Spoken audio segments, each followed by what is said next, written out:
اور یہ خواب سالہ سال کی کاوشوں اور قربانیوں کے بعد شرمندہ تعبیر ہو گیا۔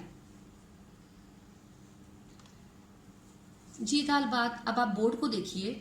اگلی جو ہماری ہیڈنگ ہے وہ ہے قائد اعظم اور نظریہ پاکستان۔ قائد اعظم وہ عظیم ہستی جس نے مسلمانان بر صغیر کو باوقار اور محفوظ مقام تک پہنچایا اور ایک علیحدہ مسلم مملکت کے قیام کا تصور عملی شکل میں ڈھال کر ہمیں دے دیا۔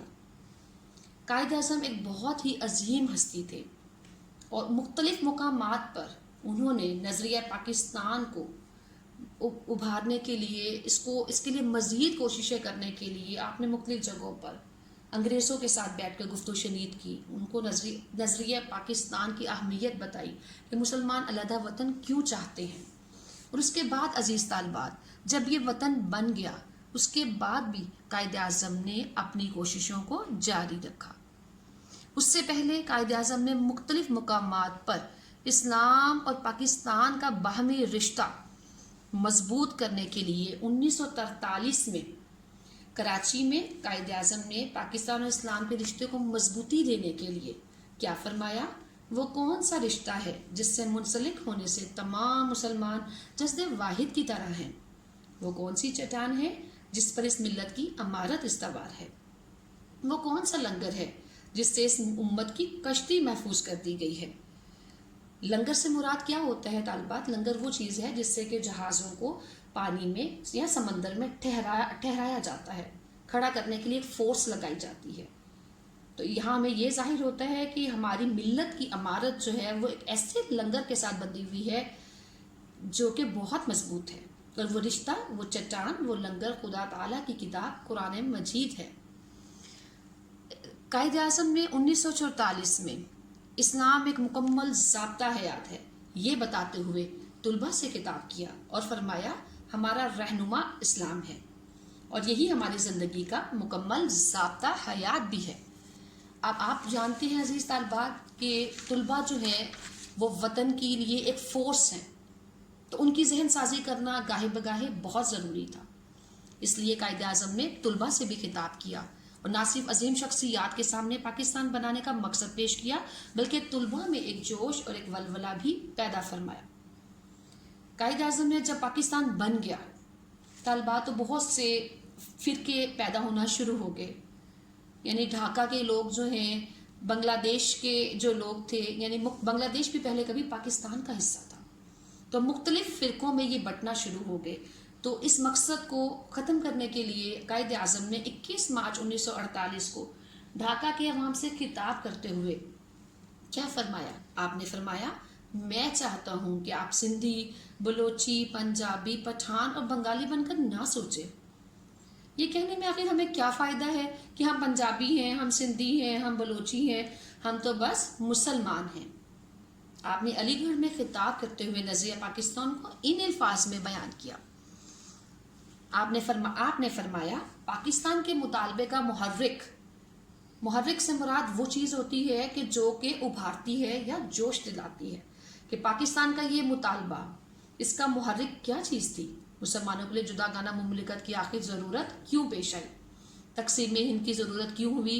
اس کی وجہ ہندوؤں کی تنگ نظری ہے یا انگریزوں کی چال ہے؟ یہ اسلام کا بہت اہم اور بنیادی مطالبہ ہے۔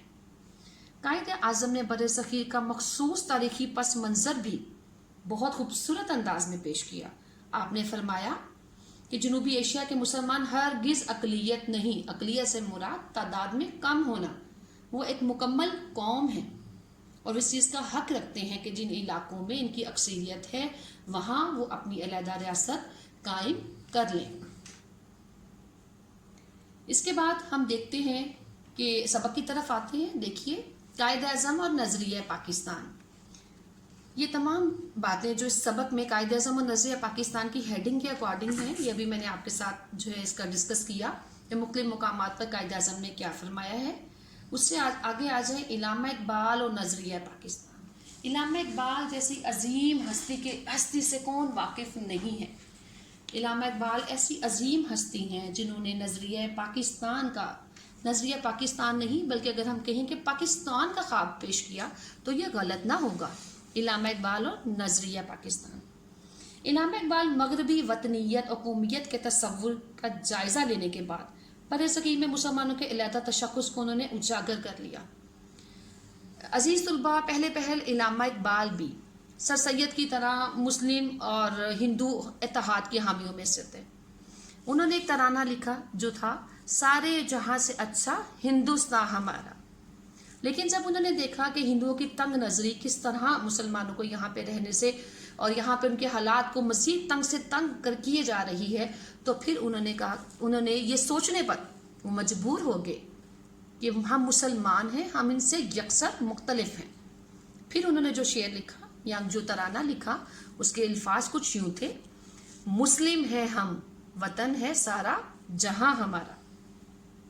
علامہ اقبال نے متحدہ قومیت کے تصور کی نفی بہترین انداز میں 1930 میں پیش کی۔ 1930 میں ان کا ایک بہت بہترین جلسہ خطبہ الہ آباد جو ہے وہ بہت تاریخی حیثیت رکھتا ہے۔ یہ خطبہ انہوں نے جو دیا اس میں ان کے الفاظ اس طرح سے تھے کہ پنجاب، سندھ، سرحد اور بلوچستان کو ایک ہی ریاست میں ملا دیا جائے، خواہ یہ ریاست سلطنت برطانیہ کے اندر حکومت خود مختاری اختیار کرے یا اس سے باہر۔ لیکن مجھے تو یہ نظر آتا ہے کہ اور نہیں تو شمال مغربی ہندوستان کے مسلمانوں کو، لیکن شمال مغربی ہندوستان کا وہ حصہ تھا جہاں مسلمان کی اکثریت تھی۔ تو آپ نے فرمایا کہ مجھے لگتا ہے کہ مسلمانوں کو بالآخر ایک منظم اسلامی ریاست قائم کرنا پڑے گی اور یہ ان کا مقدر معلوم ہوتی ہے۔ اقبال نے عزیز طالبات اس خطے میں اسلامی مملکت کے ابھرتے ہوئے نقوش کو واضح کرنے کے لیے بہت کوششیں کی۔ اقبال نے اپنے اشعار کے ذریعے، اپنی شاعری کے ذریعے اس دور میں مسلمانوں کو خواب غفلت سے جگایا، ان میں وہ جوش اور ولولہ پیدا کرنے کی کوشش کی جو نظریہ پاکستان کو مزید آگے بڑھا کر ایک پاکستان کی ریاست کی شکل میں آگے لے کر آتا۔ آپ نے کیا فرمایا؟ آپ نے بتایا کہ اقبال نے کہا کہ دنیا کے نقشے پر نئی ابھرنے والی ریاست جس کا خاکہ ان کے تصور میں تھا وہ انہوں نے خطبہ الہ آباد میں بتا دیا ہے۔ اب کرنا کیا ہے؟ اب مسلمانوں کے لیے بہت بڑی خوشخبری کی علامت تھی کہ اقبال نے انہیں ایک راہ جو ہے وہ دکھا دی کہ اس راستے پر چل کر آپ لوگ اپنی منزل مقصود تک پہنچ پاؤ گے۔ اس بنا پر عزیز طالبات مجھے اقبال کا ایک شعر یاد آ جاتا ہے: نومید نہ ہو ان سے اے رہبر فرزانہ، کم کوش تو ہیں لیکن بے ذوق نہیں راہی۔ یہ اقبال کی کوششیں تھیں۔ ان کوششوں پر انہوں نے علیحدہ وطن کے مطالبے کو اس طالبات آج کے لیکچر میں ہم نے نظریہ کیا ہوتا ہے، نظریہ پاکستان، نظریہ اسلام، قائد اعظم اور نظریہ پاکستان اور علامہ اقبال نے نظریہ پاکستان کو کن الفاظ میں پیش کیا، یہ پڑھا۔ یہ تھا ہمارا آج کا لیکچر۔ انشاءاللہ ملتے ہیں اگلے لیکچر میں۔ السلام علیکم ورحمۃ اللہ وبرکاتہ۔